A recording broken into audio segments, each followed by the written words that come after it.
London ক্লিনিকে চিকিৎসাধীন BNP chairperson Khaleda জিয়ার সুস্থতার জন্য দেশবাসীর কাছে দোয়া চেয়েছেন তার ছেলে তারেক রহমান।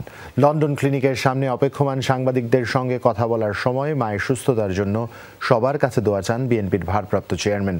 এদিকে শুক্রবার লন্ডন সময় বিকেল 5:30টায় খালেদা জিয়ার চিকিৎসায় গঠিত মেডিকেল বোর্ডের বৈঠকে বসে বলে জানান বিএনপি চেয়ারপারসনের ব্যক্তিগত চিকিৎসক ডাক্তার মোহাম্মদ আল মামুন।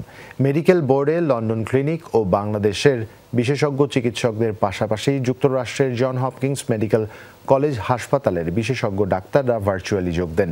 এছাড়া তারেক রহমান ও তার স্ত্রী বিশিষ্ট কার্ডিওলজিস্ট ডাক্তার জুবাইদা রহমানও উপস্থিত ছিলেন। মেডিকেল বোর্ডের সিদ্ধান্ত নিয়ে ব্রিফ করা হবে আজ বাংলাদেশ সময় সন্ধ্যা 7টায়। মার কথা যখন বললেন, স্বাভাবিক দেশবাসীর কাছে তো একটাই বলবো, উনি দেশের নেত্রী, কাজেই দেশবাসীর কাছে অনুরোধ জানাবো সন্তান হিসেবে ওনার জন্য দোয়া করার জন্য।